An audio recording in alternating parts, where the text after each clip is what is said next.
ব্যস্ত শহরের রাস্তায় হঠাৎই থেমে যান অনেকেই।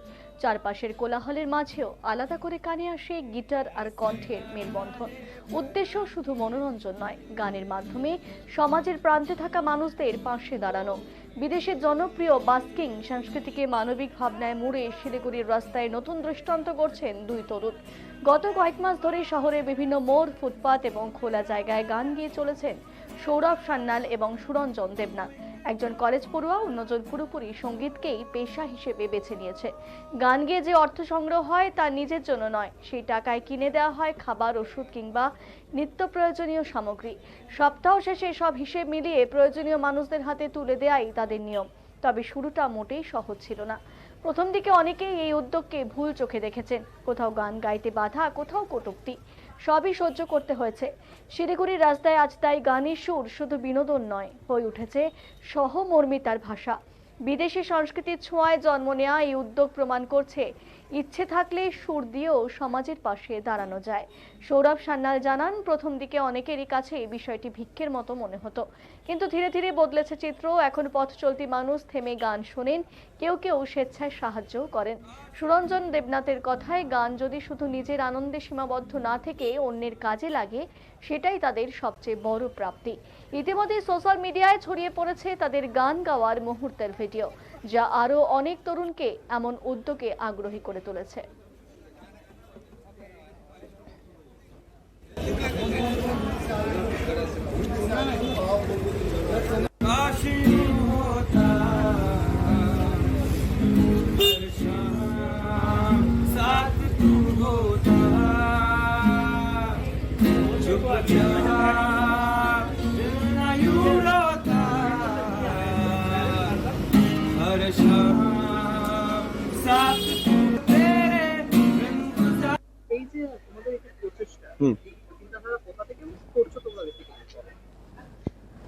আসলে একটা ফরেন কান্ট্রির আমি ব্লগ দেখেছিলাম অনেকদিন আগে। তো ওখানে দেখছি, ওখানে এইসব যে রাস্তায় মানে গান লিখে করে, এগুলো খুব কমন জিনিস। তো ওই চিন্তা ভাবনা থেকে আমাদের এই চিন্তা ভাবনাটা এসেছে যে এই গান করাটা। তো এইখান থেকে আমরা মনে করি যে আমার গান নিয়ে একটা ভালো লক্ষ্যে পৌঁছানোর ইচ্ছা আছে। তো গানটা আমার ভালোবাসা বলতে পারো। তো এবার আমি মনে করি আমার গান যদি আমি 10টা লোকের কাছে পৌঁছে দিতে পারি, এবার সেই চিন্তা ভাবনা থেকে আমার আসলে যদি এই গানটার মাধ্যমেই যদি যারা গরিব, যাদের থাকা খাওয়ার ব্যবস্থা ঠিকঠাক করে নেই, তারা হয়তো দুবেলা খেতে পায় না বা তাদের ঘর নেই, তো ওই চিন্তা ভাবনা দিয়ে আমি মনে করলাম যে এই যে টাকাটা উপার্জন হবে, আমাদের যতটুকু সামর্থ্য, আমরা এই টাকাটা যদি তাদের কাছে দিয়ে তাদেরকে একটু সাহায্য করতে পারি, তাহলে আমাদের নিজের একটা সেলফ স্যাটিসফ্যাকশন বলে মনে হবে। আর নিজের করতে খুব ভালো লাগে যে এরকম কাজ যদি না গান সেভাবে, কিন্তু গান শেখার ইচ্ছে আছে, গানটা ভালোবাসা।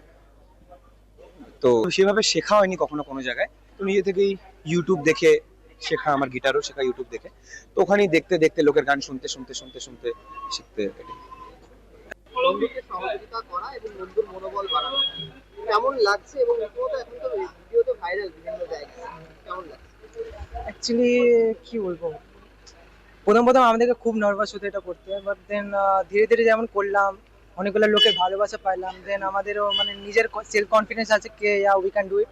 সো দেন এই হিসাবে এখন আমরা এটা করতেছি। দেন আমি ওকে সাপোর্ট করি, এও আমাকে সাপোর্ট করে, এবং এইভাবে আমরা আগাচ্ছি এখন এখান থেকে। অ্যাকচুয়ালি মা বাবারও সব জিনিসের সাপোর্ট করে, যেটাই করি। দেন এখন গান নিয়ে আছি, তো এখন এটা তো সাপোর্ট পাচ্ছি। তুমি কি করো বেসিক্যালি?